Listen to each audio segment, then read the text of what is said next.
next to right. Find the charged on. Find the charged on. Find the charge on earth conducting sphere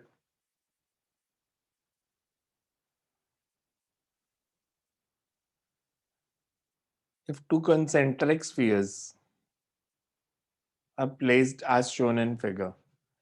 If two concentric spheres are placed as shown in figure. तो हमने जो अर्थ conductor है उस पे charge बताना है कितना.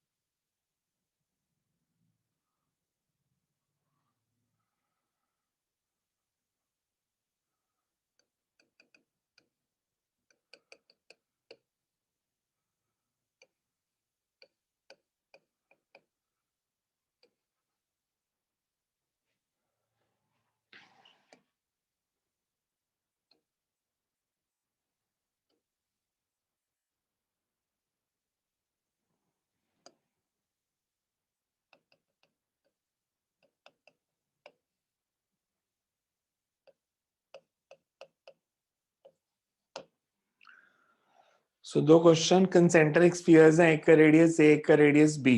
First case में मैंने आउटर स्फीयर को अर्थ किया, इनर पे चार्ज क्यों है तो आउटर पे बताना है कितना होगा. सेकेंड केस में आउटर पे चार्ज क्यों है, इनर को अर्थ किया है तो इनर पे चार्ज कितना है. सो जो अर्थ कंडक्टर है उस पे चार्ज बताना है कितना है. क्वेश्चन समझ आ गया सबको? Yes sir. Yes sir. Start कौन से कंसेप्ट से होगा? स्टार्ट होगा कंसेप्ट से कि जिसको अर्थ किया उसकी potential zero. So you can say that let charge on outer sphere be q dash.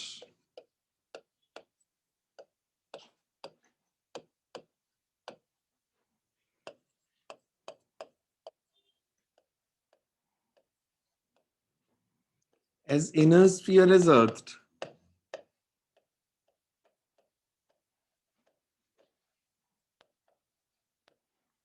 the potential of inner sphere should be zero. Sir outer नहीं सर आएगा ये वो? वाला आउटर है. Sorry, outer को earth किया, outer.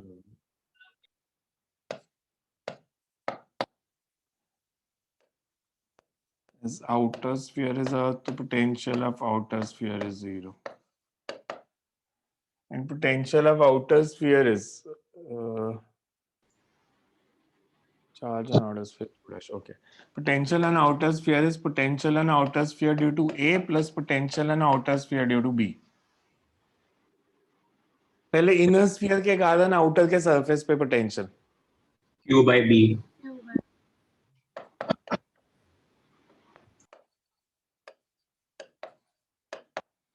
आउटर स्फीयर पे उसके अपने चार्ज के कारण के Q dash by Q dash by B. By B. This is zero.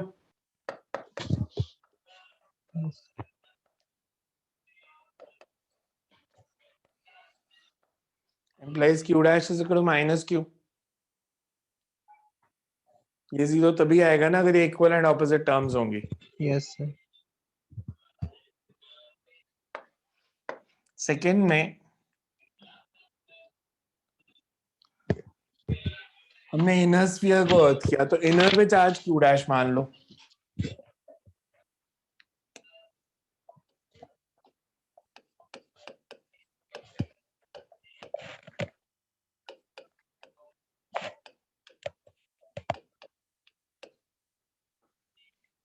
Charge on inner sphere भी q डैश.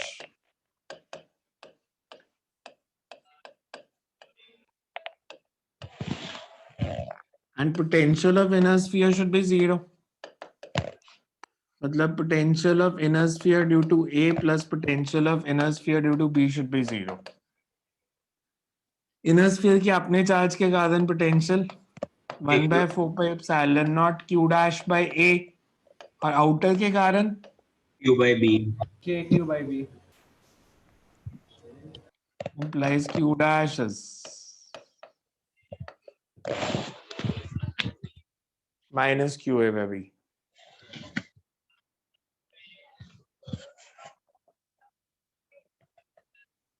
समझ में आए दोनों केस? Yes, sir. किसी को इनमें डाउट है तो पूछ लो। जो हमने पोटेंशियल लिखी है दोनों केसेस में।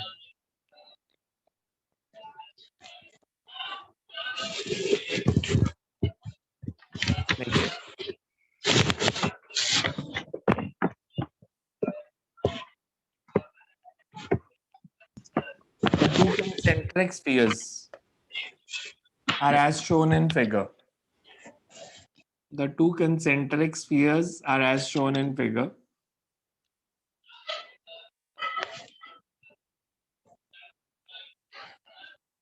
The inner sphere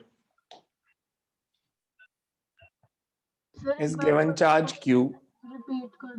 The two concentric spheres are as shown in figure. The inner sphere is given charge q and outer is neutral. Inner sphere is given charge q and outer is neutral.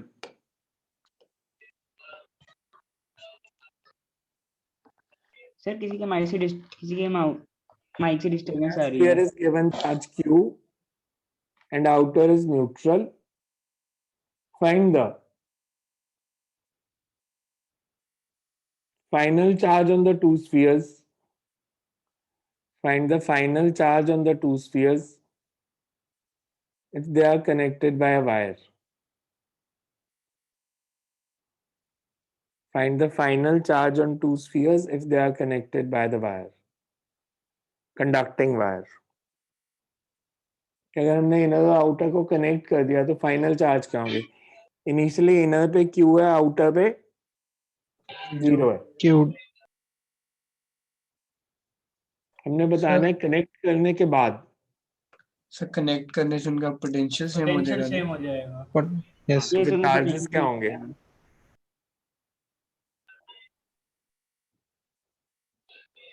Because connect करने से charge तब तक flow करेगा जब तक दोनों की potential same नहीं हो जाती। तो जब पोटेंशियल सेम होगी तो फाइनल चार्जेस क्या होंगे?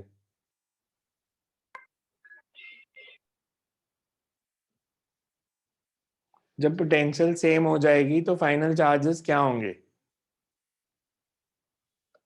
सो मैं अज्यूम कर लेता हूँ, लेट इट बी, कि जब इनको मैंने कनेक्ट कर दिया वायर से, इस पे चार्ज Q1 और बाहर वाले पे Q2, तो Q1 Q2 की वैल्यू बतानी है।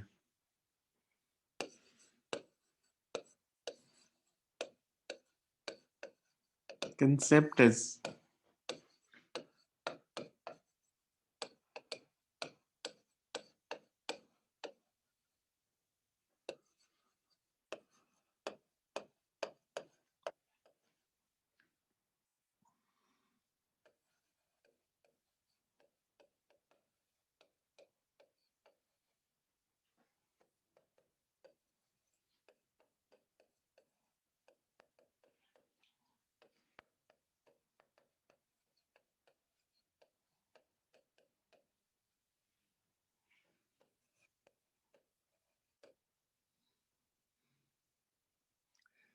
इतना क्लियर है कंसेप्ट? अगर मैं आपसे पूछूं कि let final charges be Q1 and Q2,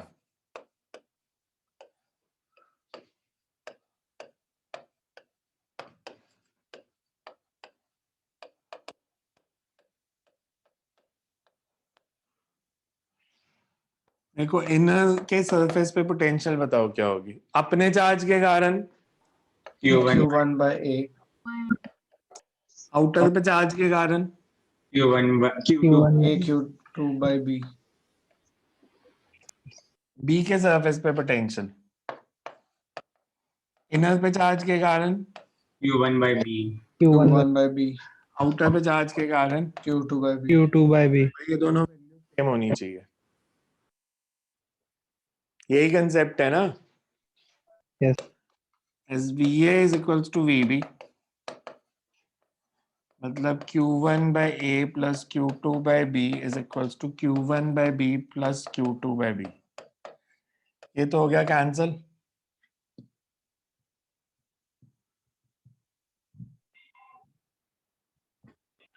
मतलब Q1 by A is equals to Q1 by B implies A और B इक्वल है डिफरेंट है. Different. मतलब ये सेटिस्फाई तभी होगा अगर Q1 0 होगा. और तो कोई वे ही नहीं है सेटिस्फाई होने का, बिकॉज A और B इक्वल नहीं है. तो फिर Q1 by और Q1 by B इक्वल कब होंगे? जब Q1 0 होगा. मतलब इनर स्फीयर पे कोई चार्ज नहीं होगा. अब आपको जो बोर्ड में पूछते हैं डिफरेंट वे में पूछते हैं. वो कहते हैं एक बॉडी का सारा चार्ज दूसरी बॉडी में ट्रांसफर हो सकता है. Yes, if you place a charged body inside a conducting shell. तो सारा चार्ज आउटर सरफेस पे चला जाता है, अंदर कभी चार्ज नहीं होता.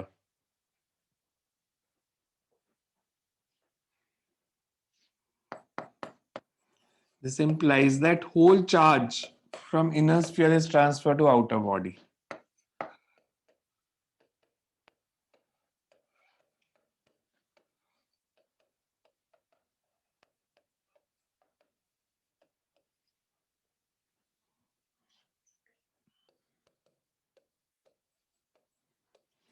याद है जब हमने क्लास शुरू की थी, मे बी इससे फर्स्ट और सेकंड लेक्चर में हमने एक कंसेप्ट किया था कि जब दो बॉडीज को टच करें तो चार्ज ट्रांसफर होता है, सकते sharing of charges take place. और मैंने तब एम्फेसाइज किया था कि अगर एक पे Q है एक पे 0 है तो इक्वल चार्ज हो जाएगा Q/2, बट कंडीशन है कि साइज सेम होना चाहिए. Yes sir. बट अब हम करेंगे कि अगर दो बॉडीज को टच किया, एक का रेडियस R1 एक का रेडियस R2, तो फाइनल चार्जेस क्या होंगे? Q1 by R1 should be equals to Q2 by R2. Potential same होनी चाहिए ना. सो जिसका because potential is Q by R, तो जिसका रेडियस बड़ा है उस पर चार्ज भी ज्यादा होगा और जिसका रेडियस कम है उस पर चार्ज भी कम होगा. बट अगर रेडियस सेम है तो फिर Q1 Q2 इक्वल होंगे. समझ में आ रही है बात? Yes, sir. Yes, sir. Right, note में लिख लो इसको. If two non-identical conducting spheres,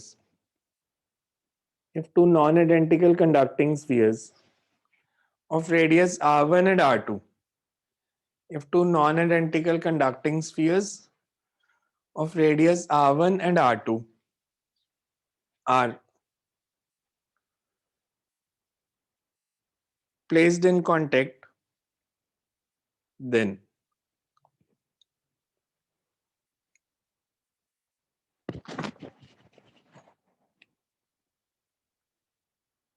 charge transfer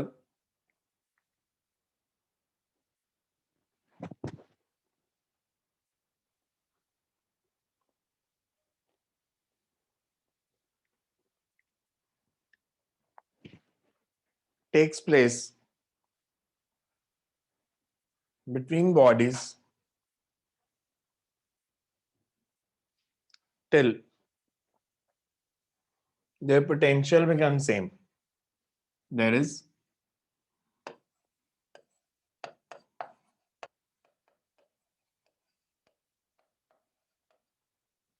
KQ1 by R1 should be equals to KQ2 by R2.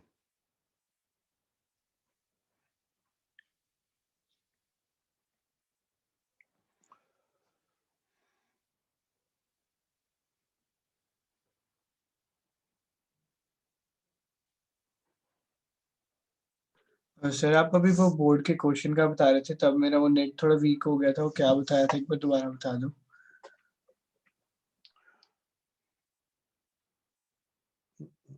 Consequence. Can whole charge of a body be transferred to another body? So answer is yes. If you place a body inside conducting shell, then charge on the body can be transferred to the outer surface. कि सारा charge transfer हो गया ना, ऐसा नहीं है कि potential, because potential same ही तब होगी जब इनर पे कोई चार्ज नहीं होगा. Yes sir.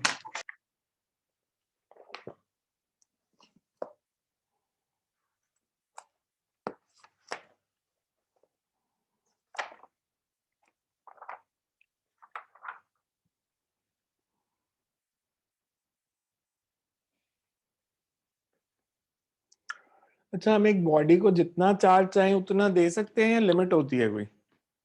मैं अगर बॉडी की चार्ज कर रहा हूँ किसी बॉडी को, तो मैं जितना चार्ज चाहूँ उतना दे सकता हूँ?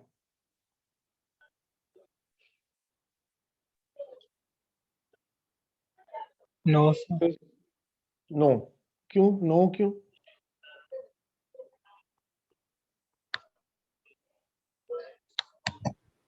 मैंने Sir- अगर इलेक्ट्रॉन ऐड करने हैं किसी बॉडी में तो मैं जितने चाहूँ उतने इलेक्ट्रॉन्स ऐड नहीं कर सकता? नो सर, क्योंकि फिर एक टाइम पॉल्यूशन बहुत ज्यादा हो जाती है।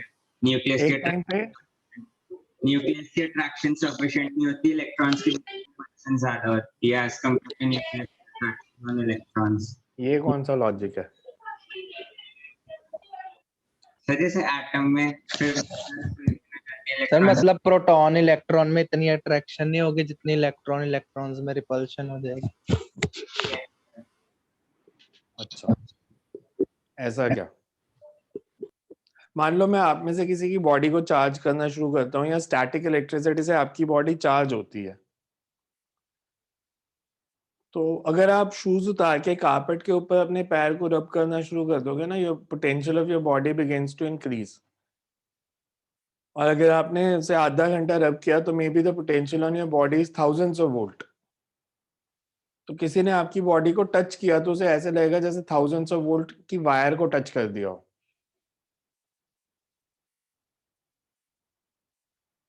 अब ऑब्जर्व करोगे कि जब आप पैर को रब करते हो, थोड़ी देर रब करते हो, शूज उतार दो, कारपेट पे रब करते हो, आपके बाल खड़े होने शुरू हो जाते हैं बिकॉज ऑफ चार्ज, रिपल्शन होनी शुरू हो जाती है, हेयर्स कंडक्टिंग होते हैं, सो दे स्टार्ट रिपेलिंग। मतलब सिर के बाल भी एंटीनास की तरह खड़े हो जाएंगे आपके अगर ज्यादा चार्ज हो गया तो।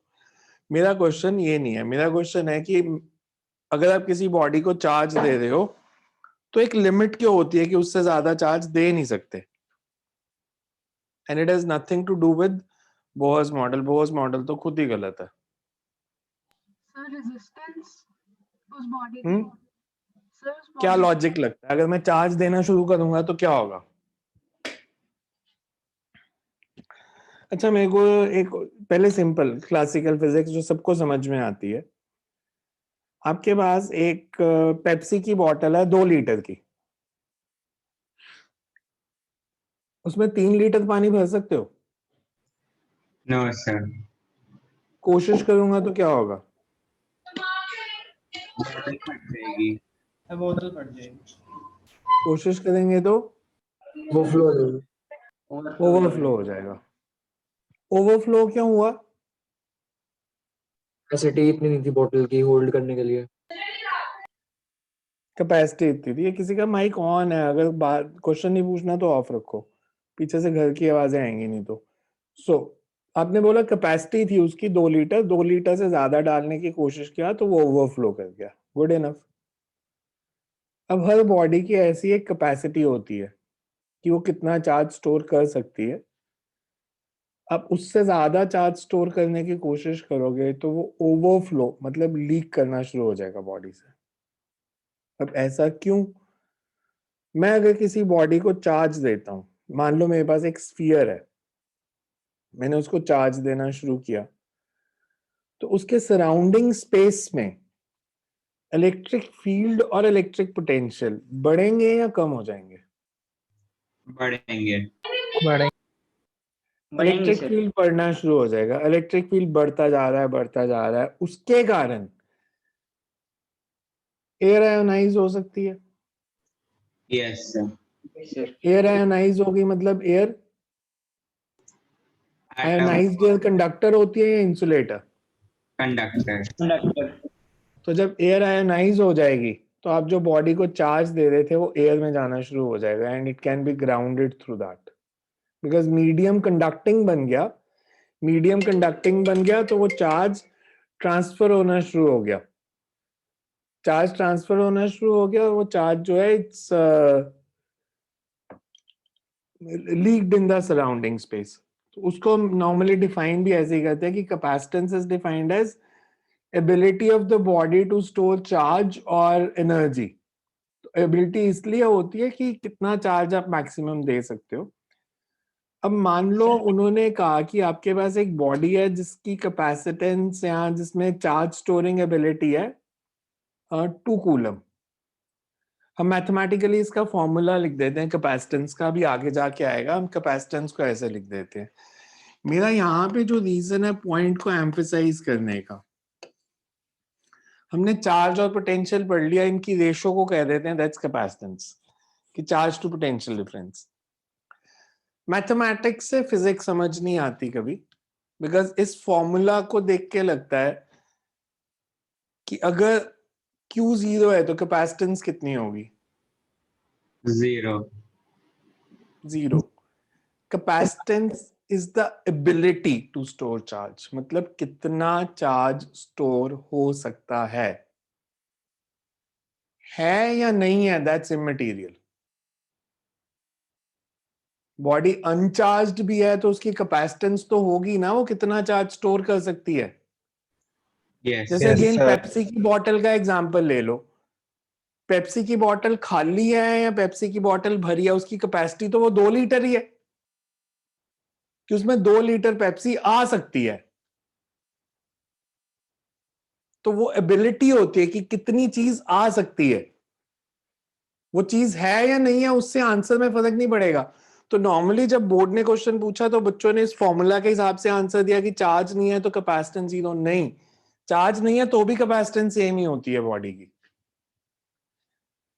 अब मैंने कहा कैपेसिटेंस इस पे डिपेंड करती है कि बिकॉज मीडियम आयोनाइज हो जाता है, तो मतलब अगर मैं कोई ऐसा मीडियम रख दूं बॉडी के आसपास जो जल्दी से आयोनाइज नहीं होता, तो कैपेसिटेंस बढ़ेगी या कम हो जाएगी? बढ़ सर जाएगी. बढ़ेगी। बढ़ जाएगी। इसका मतलब कैपेसिटेंस एक तो डिपेंड करेगी कि बॉडी कितनी बड़ी है, जितनी बड़ी बॉडी उतना ज्यादा चार्ज स्टोर हो सकता है। दूसरा इस पे भी डिपेंड करेगी कि सराउंडिंग मीडियम कौन सा है। सर अगर मीडियम कोई भी ना हो तो फिर उसमें इनफाइनाइट कर सकते हैं। क्या अगर वैक्यूम में है तो फिर उसमें फिजिक्स में देखो, प्रैक्टिकली सोचे तो परफेक्ट वैक्यूम कभी नहीं होता, हमेशा एक लिमिट होती है। परफेक्ट इंसुलेटर कोई नहीं होता, परफेक्ट कंडक्टर कोई नहीं होता। हम इंसुलेटर को कहते थे जिसमें फ्री चार्जेस कम है, कंडक्टर जिसमें फ्री चार्जेस ज्यादा है। बिकॉज ऐसा कुछ नहीं है फिजिक्स में जो परफेक्ट इंसुलेटर हो, परफेक्ट कंडक्टर हो, कोई वैल्यू 0 हो, कोई इंफिनिटी हो, वो सब एज्यूम्ड चीजें होती हैं। एनीवेज न्यूमेरिकल लिखो एक और। Excuse me, sir. हाँ जी। अरे सर, अगर 2 लीटर की बोतल है तो फिर उसमें जैसे 3 लीटर डालने की कोशिश की तो 1 लीटर ओवरफ्लो है, तो इसमें जैसे जितना एक्स्ट्रा डाला उतना ही ओवरफ्लो गया, जब तक पोटेंशियल नहीं 0 हो जाती तब तक। मतलब अगर एक बार कंडक्टिंग हो अगर गई अर्थ के साथ कनेक्शन बन गया तो सारा चार्ज लीक हो जाएगा। पर अगर अर्थ के साथ कनेक्शन नहीं बना, सराउंडिंग मीडियम ही है, मतलब एयर पूरी आयोनाइज नहीं होती ना, सिर्फ स्फीयर के आसपास वाली थोड़ी सी एयर आयोनाइज होती है। समझ में आ रहा है? अगर मेरे पास ये पेन है तो इसके आसपास थोड़ी सी एयर आयोनाइज होगी ना, अर्थ तक सारी थोड़ी आयोनाइज हो जाएगी इसके फील्ड के कारण। तो वो Okay, चार्ज लूज करता है, सारा नहीं लूज करता, थोड़ा सा चार्ज लूज कर सकता है।